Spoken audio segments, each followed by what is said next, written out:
O'zim musofir yurtaman. Hikmat Travel orqali ota-onamni, yaqinlarimni umra safariga jo'natmoqchiman. Qanday qilib u joylarda turib joylarimni bron qilishlarim mumkin degan obunachilarimiz, xudo xolasa aynan shu video sizlar uchun bo'ladi. Qanday qilib joylarni bron qilish, o'zi narxlari qanaqa bo'lyapti, borishgandan keyin sharoitlari qanaqa, videomizni oxirigacha ko'rib tursalaring, xudo xolasa sizlarga chiroyli qilib ma'lumotlarni yetkazib berishga harakat qilamiz.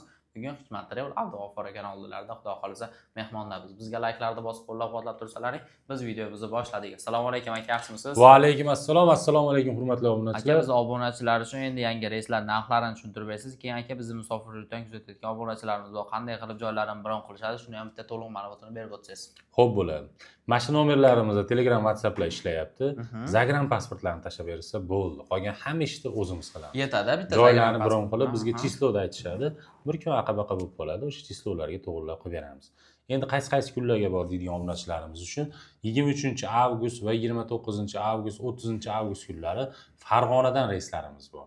Vodiydan boraman deydiganlar uchun narxi $995 qilib beramiz, xudo xolasa. Xo'p, Toshkentdan avgust oyiga qaysi kunlari bor deydigan obunachilarimiz uchun 22-avgust, 24 va 25-avgust kunlari reyslarimiz bor. Buni narxini $965 qilib beramiz, xudo xolasa. Xo'p, Toshkentdan sentyabr oyiga qaysi kunlariga reyslar bor deydigan obunachilarimiz uchun 4-sentyabr, 5 va 6, 7, 8, 11, 12 sentyabr kunlari reyslarimiz bor. Buni ham narxini $965 qilib beramiz, xudo xolasa. Xo'p, Vodiydan sentyabr oyiga reyslaring bormi deydigan obunachilarimiz uchun Namangandan sentyabr oyiga reyslarimiz qo'yilgan. Bu kunlari 3-sentyabr, 10, 17, 24 sentyabr kunlari reyslarimiz qo'yilgan.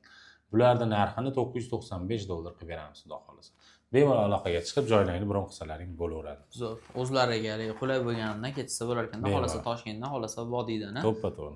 Endi aka sharoitlari qanaqa bo'ladi aka borishgandan keyin? Sharoitlarimiz Madina Munavvarada 200 metrdan 400 metrgacha gastinisalarimiz uzoqligi, Makka Mukarramada 1 kilometrdan 2,5 kilometrgacha. Qaysi gastinisamiz bo'sh bo'lsa, o'shga tushasizlar, xudo xolasa. Xo'p, bundan tashqari Madina Munavvara ziyoratlari, Makka Mukarrama ziyoratlari, Qizil dengiz sayohati ham bu turimizni o'z ichiga oladi. Madina Munavvarada 2 mahal, Makka Mukarramada 3 mahal o'zbek milliy taomlari. Xo'p, bundan tashqari 50 bosh iloji boricha birga borib, birga kelishadi. Aeroportdan agar birga ketishmasa, aeroportda tushishlarga kutib olishadi, xudo xolasa. Xo'p, bundan tashqari firma tomonidan kamida so'mka bejik beriladi. Qaytilayotganda 5 litr zamzam suvi ham bonus sifatida qo'shib beriladi, xudo xolasa. Zo'r. Bemalol pastdagi raqamlarga aloqaga chiqib o'zlaring joylarini bron qilishlaring mumkin. Aytib o'tganimizdek, musofirdan turib qanday qilib joylarini olaman degan obunachilarimizga aytib o'tildi. Bitta qizil pasportlarni o'zini tashlab bersa, bitta akalarimiz hammasini sizlarga to'g'rilab berishadi. Faqat aeroportga borib, uchib ketishadi. Bemalol pastdagi raqamlarga aloqaga chiqib o'zlaring joylarini bron qilishlaring mumkin. Sog' bo'linglar, salomat bo'linglar. Keyingi videolarda ko'rishguncha